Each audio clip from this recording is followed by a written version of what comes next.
Hi, Anne. Hi there. How are you?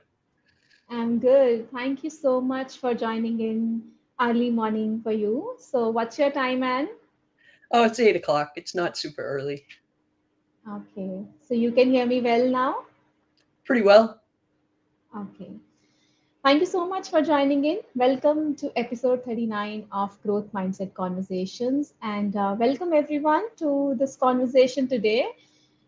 Please tell us if you're joining us live. If you can put something in comment box, we will know that you can see us live and we can start the conversation. And I just want to give it a couple of maybe 1 minute. Yeah, so we got the message that we are live. So everyone, please join me in welcoming our guests for today, Anne Latham. And let me introduce Anne to all of you.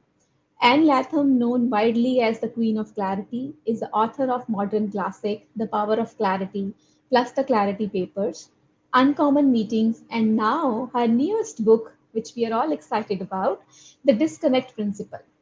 Anne is the founder of US based consulting firm Uncommon Clarity.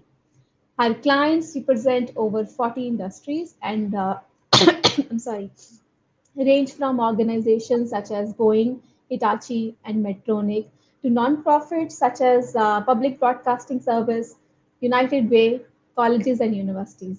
Anne's advice has appeared in publications such as New York Times, Bloomberg, and Management Today.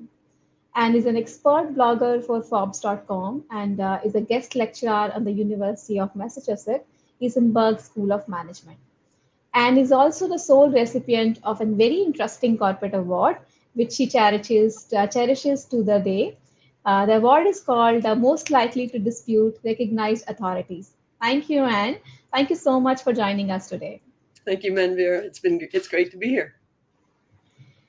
Thank you to all of you who are joining us live. And if you're watching this episode as a recording, thanks to you for tuning in. So let's get started. So, and the first question, as you know, the show is called Growth Mindset Conversations. The first question to you is, what is growth mindset for Anne Latham? To me, growth mindset is about always being open to new ideas, learning, reading, listening to others, and realizing that you can always learn more. Oh, wow. Open to new ideas, learning. Learning is the main thing, right? When you talk about growth mindset conversations. And I think learning also comes as I have read your books and comes as a theme in your books also. So, yeah, thank you. Thank you for bringing that in. So, let's start the conversation on the topic for today, which is how to eliminate the pain in performance management conversations. So, and my first question to you is based on your experience, your work, your interaction with leaders, where does leaders generally go wrong in these performance management or so called feedback conversations? Right. It's a good question. And they usually do go wrong. So it's an important question. And it's the beginning of my book, my new book, The Disconnect Principle. I tell a story in there about a leader I'm working with and how he was dealing with a difficult employee and struggling. And I taught him all of the standard lessons about best practices for delivering feedback. And we talked about being specific and looking, focusing on observable behavior and discussing the impact. And he had, we helped him come make his script. He was totally prepared. He knew what words to avoid and what words to use and how to format the whole conversation. And he walked in there ready to do it right this time. But he came out, just so dejected again because it all went wrong. And that's when I had my epiphany and realized that something was missing from all of the advice we had been given about how to deliver feedback. Mm-hmm. Yeah, so to me, the problem is that what I saw is that even though he had his words prepared, he knew how to frame it, he knew how to say it. The problem was that in his mind, he had already judged this employee. In his head, he said, this guy screwed up again, and I'm going to fix him. I'm going to set him straight. So he made it all about judging this person. And so if you're if that's what's in your mind, the employee will see that in your body language, in your tone of voice. And the first time you deviate from your script, your impromptu Mm-hmm. words that come out of your mouth that you didn't plan Yes. are going to be all wrong. And you're going to Yeah. be insulting, and you're going to cause defensiveness, and you're going to make the whole conversation miserable. Yeah. I believe this happens a lot because I've done it and I've watched it done, and it's been done to me many, many times. But you can't walk in there with the wrong thoughts in your head. And all the rules we've been taught about giving feedback are rules about what to do. They aren't rules about what to think. So we have to change in the way Yeah. we think in order to give feedback effectively. Yeah. Yeah. Yeah. Yeah, I read the story, and this guy had a story in his own head, right, about the other person. And all of us do that in conversations. And there is a lot of research about that in neuroscience. And I have referred the Judith Glaser's research on neuroscience on conversational intelligence, and she talks a lot about this. Thank you for bringing that.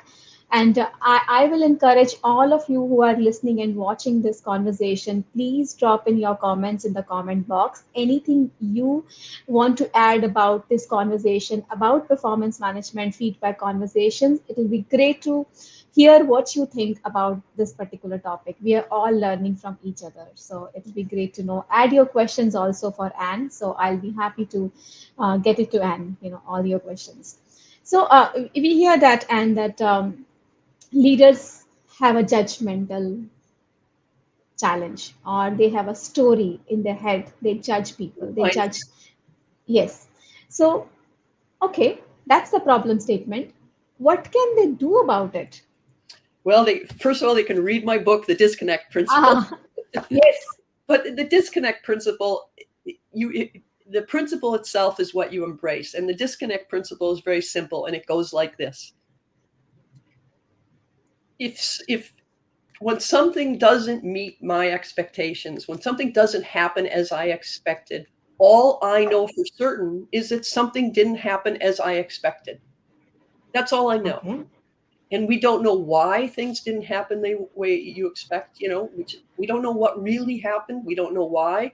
And as long as we just say, look, if your response is, we have a disconnect, something didn't happen the way I expected, so we have a disconnect. And that shifts the conversation away from being about the person and shifts the conversation to being about the situation. Mm-hmm. And when you think about all the things that might have happened, it could be that the person misunderstood your expectations. It could be that the person didn't think they were the right person to respond to those expectations. Or maybe they thought it was not a very good idea, so they were uncomfortable about doing what you asked. Or maybe they didn't have the tools or the confidence or something. Or maybe they were afraid to ask more questions than they didn't understand. Or Yeah. maybe you did exactly what you asked and you just don't know it yet because you didn't get told it was done. I mean, there are so many things that could go wrong in there. So instead of leaping to the judgment that that person did something wrong, that person screwed up, we say, we have a disconnect. Something didn't go as I expected. This is what I expected. So tell me, where are we? What can we do next? And it totally Mm-hmm. shifts the conversation to being about the person to being about the situation. Mm-hmm. It's a very Yeah. simple change, but it changes your mindset. So Yeah. I'd Yeah. started teaching this to my clients, and then I discovered all these other pitfalls that prevent people from really embracing the disconnect principle. And that's Yeah. what the rest of the book is about. So we Yeah. go to Yeah. the disconnect principle in chapter 1, and then we get to all the traps and obstacles. Yeah. Yeah. And when we are accepting and applying this disconnect principle, I think we are also collaborating with the other person to navigate through the other part of the conversation. Yes, yeah, I talk about I think one of the most important chapters, and one that I think sticks with my clients best, is the difference between doing to someone and doing with someone. Hmm. And Yeah. when you do to someone, I mean, no one wants anything done to them. We don't want to be coerced or manipulated or pressured or told what to do. That doesn't feel good. If someone Yeah. does something with us, if they collaborate with us, if they help us, if they offer, Mm-hmm. then we're much more receptive and we're much more likely to be able to succeed together. So Mm-hmm. the problem is, if you think about a lot of the activities of management, whether it's teaching, coaching, directing, setting expectations, holding people accountable, all of those default to doing to people. You set expectations to people. You hold others Yeah. accountable. You're doing it to them. And when you Yeah. think about it, if you want to do something with someone, there's really only 4 activities: listen, ask questions, answer questions, and offer to help. That's all you can do if you're going to do something with somebody. Those 4 things. So it's really Yeah. important as a manager or as a leader to realize that even setting expectations, you have to do it with someone. You have to listen to where they are. You have to ask them questions about, where do you think you can handle this? Is this something that we can put in your schedule? You could answer their questions. You can offer to help them, but you don't come out and say, I need you to do this by Tuesday, blah, blah, blah, because then you're just doing it to them. It's an assault Mm-hmm. of sorts, and it's not Yeah. like be very successful. Yeah. Very interesting. Doing with them and doing versus doing to them. Very interesting. And when I'm hearing this, Anne, I also feel that, transition from doing to them to doing with them needs a mindset change. Because Absolutely. when we, yeah. So what kind of mindset change we are looking at? What would you suggest to our listener today, that what kind of mindset shift they need to do to be able to doing with people? Well, if you embrace the disconnect principle and say, when something doesn't happen the way I expected, all I know for certain is that something didn't happen the way I expected. Quit Yeah. making assumptions or judgments or guesses about what happened, and don't put blame and judgment on other people. Don't decide in your mind that someone else screwed up. You step back and say, something didn't happen the way I expected. So tell me, what did happen? What do we need to do next? How can we move this forward? And you shift the whole mindset, you shift the whole conversation from being about the person to being about the situation. So fix the situation, not the person. And so Hmm. that's one of the main mindset shifts. And then this whole Hmm. idea of you do something with people, not to people. And Yeah. you quit telling people what to do. Yeah. Interesting. I think Yeah. those are the 2 most important shifts. And if you embrace those, uh, you'll make a huge change. Yeah. Absolutely. Absolutely. Thank you so much for explaining this, bringing this up. So this is very interesting. Um, there's other side of I'm sorry, I'm having bad throat today. So this other side of performance management conversation also, where leaders get the feedback. You know, what can leaders change when they are receiving the feedback in the most effective way? Uh, it, it, I mean, obviously, there's always the need to be open yourself and to not be defensive. So when someone gives you feedback, uh, if you want one universal response that helps, is tell me more. So Tell me.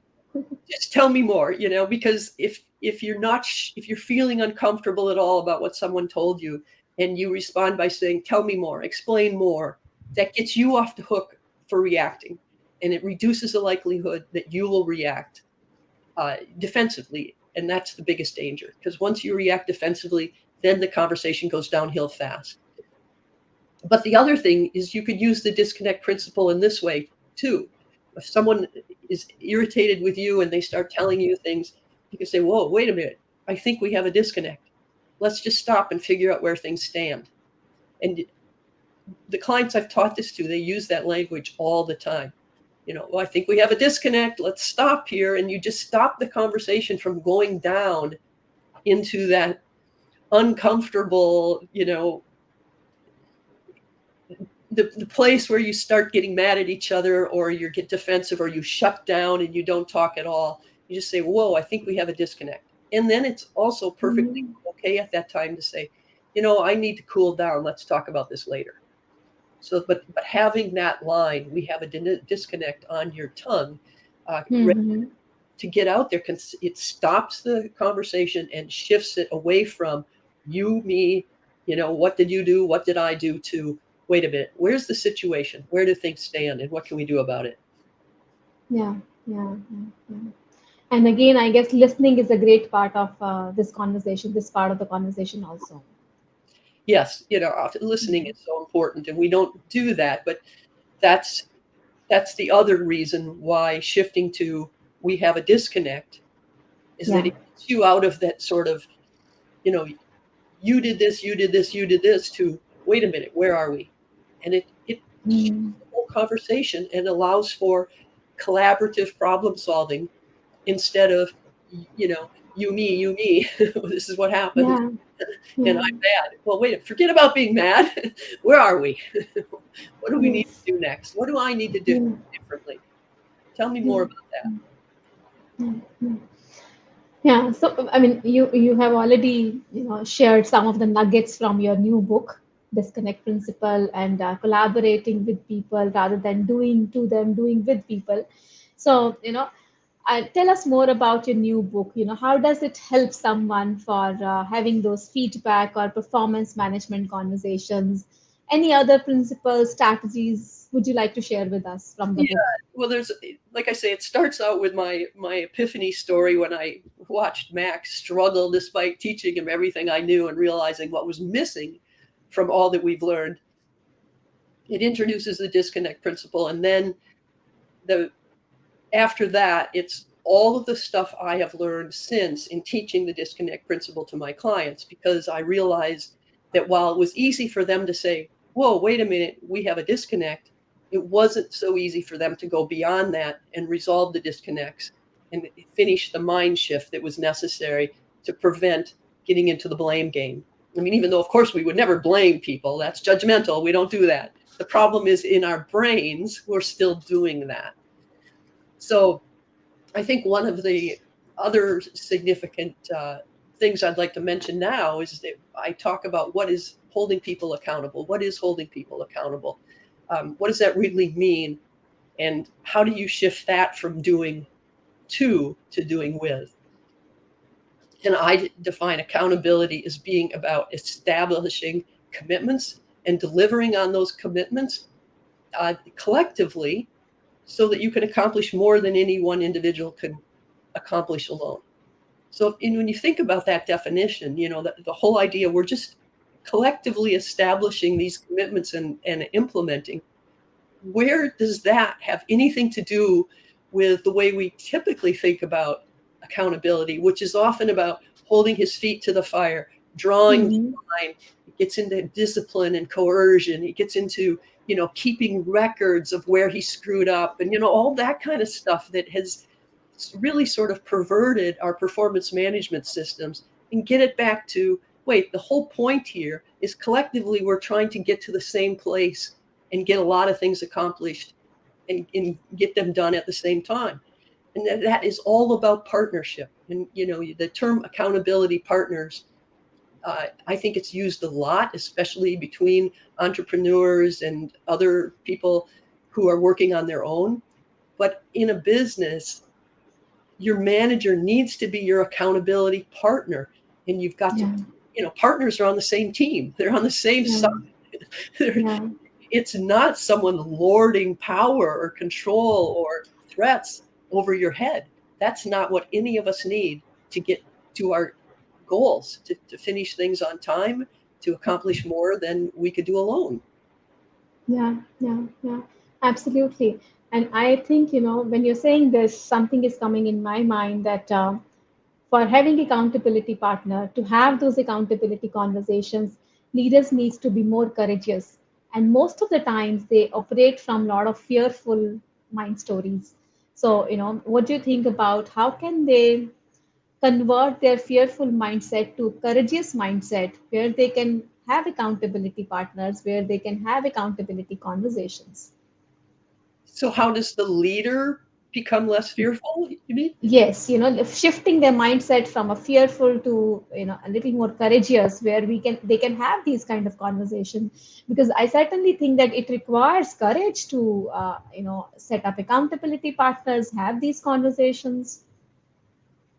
Yeah, well, to me, it comes back to the mindset shifts we've been talking about. The Yeah, whole idea that you recognize that there's human beings are complex and there's a yeah, lot of things going on, and you're just there to help.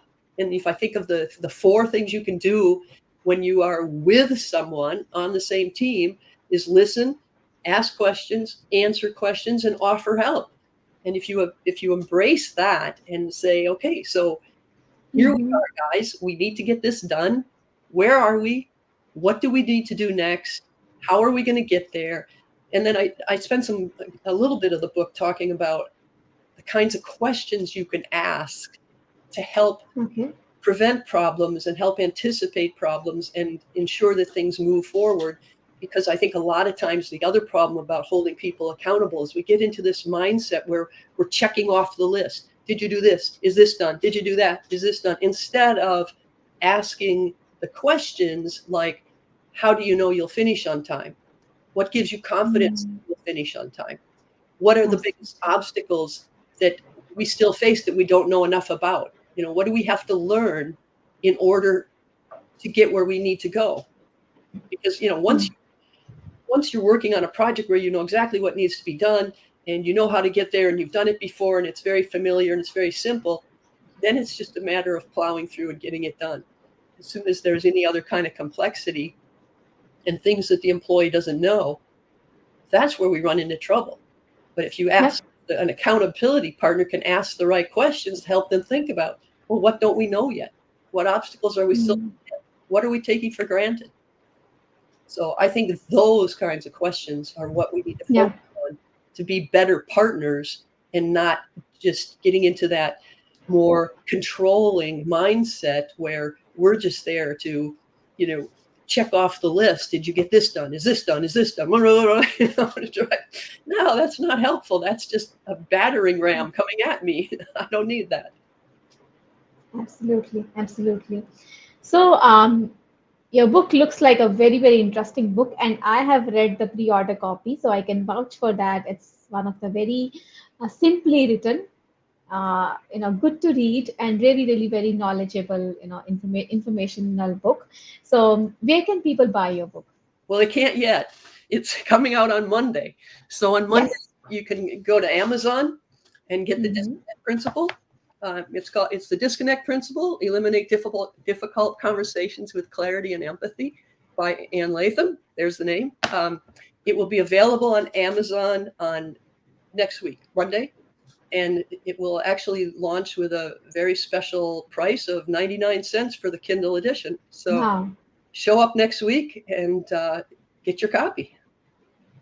And congratulations for and all the best for the book launch. And whenever you have the Amazon link, if you can send the Amazon link, I will add it to the show notes so that people can go to the link and buy there.